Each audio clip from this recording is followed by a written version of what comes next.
Positive atheism Hindi channel प्रेक्षकों को स्वागत। आज के एपिसोड में एम.आई. राजश्री जी से लिखी हुई भूदान यज्ञ के प्रमुख आचार्य श्री विनोबा भावे जी की जीवन गाथा के बारे में और कुछ अंशों को बताना चाहता हूँ। जब वायसराय बनारस की सड़कों पर से गुजर रहे थे तब हम सबके दिलों में चिंता ही लहरें दौड़ती रहती थी। जगह जगह खुफिया पुलिस तैनात थी। यह देखकर मुझे चोट पहुंची। मन में कहा, यह अविश्वास क्यों? इस तरह जीवित मृत्यु के निकट जिंदा रहने की अपेक्षा लॉर्ड हार्डिंग यदि मर गए तो क्या अधिक सुखी न रहेंगे? लेकिन शक्तिशाली सम्राट के प्रतिनिधि को शायद यह महसूस न हो। उन्हें जीवित मृत्यु के सन्निकट जीना भी शायद आवश्यक मालूम हो। लेकिन यह खुफिया पुलिस हम पर लादने की जरूरत क्यों पड़ी? इनके कारण हमें क्रोध आएगा, मन में झुंझुलाहट होगी, इसके प्रति तिरस्कार पैदा होगा। लेकिन हमें यह ना भूलना चाहिए कि आज हिंदुस्तान अधीर व आतुर हो गया है। अतः भारत में अराजकों की एक सेना तैयार हो गई है। मैं भी एक अराजक हूँ, लेकिन दूसरी तरह का। अगर मैं इन अराजकों से मिला सका तो उनसे जरूर कहूँगा कि तुम्हारे अराजकवाद के लिए भारत में कोई गुंजाइश नहीं है। हिंदुस्तान को अगर अपने विजेता पर विजय पानी है तो उनका तरीका भय का एक चिन्ह है। हमारा यदि परमेश्वर पर पूर्ण विश्वास है तो हम किसी से नहीं डरेंगे। राजा महाराजाओं से नहीं, वायसराय से नहीं, खुफिया पुलिस से नहीं और खुद जॉर्ज पंचम से भी नहीं। अराजकवादियों के देश प्रेम के कारण मैं उनका सम्मान करता हूँ, लेकिन मैं उनसे पूछता हूँ कि हत्या करने में कौन सी बहादुरी है?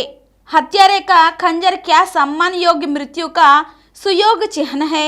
मैं इससे इनकार करता हूँ। ऐसा मार्ग के लिए किसी भी धर्म का आधार नहीं है।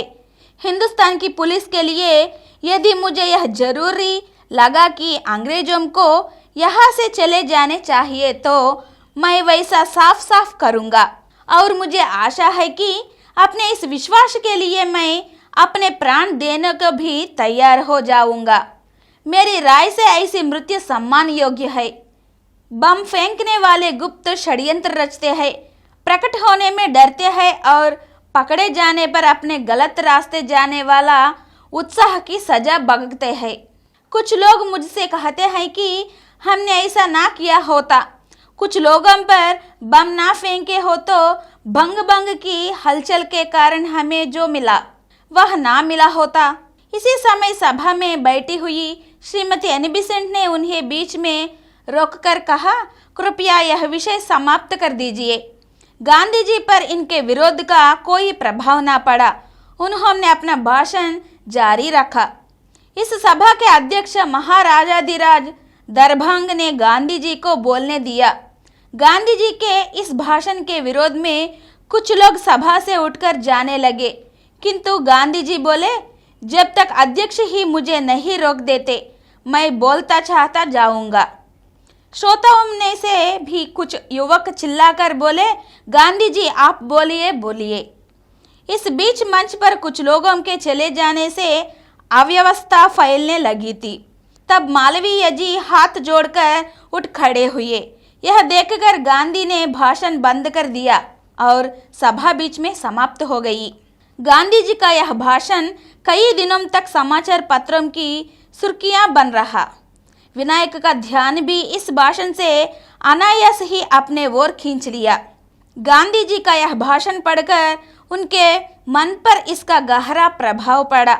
उन्होंने मन ही मन सोचा कि इस व्यक्ति में राजनीति और आध्यात्म का वैसा ही सुंदर समन्वय है जैसा मैं चाहता हूँ। अगले एपिसोड में फिर मिलेंगे। धन्यवाद।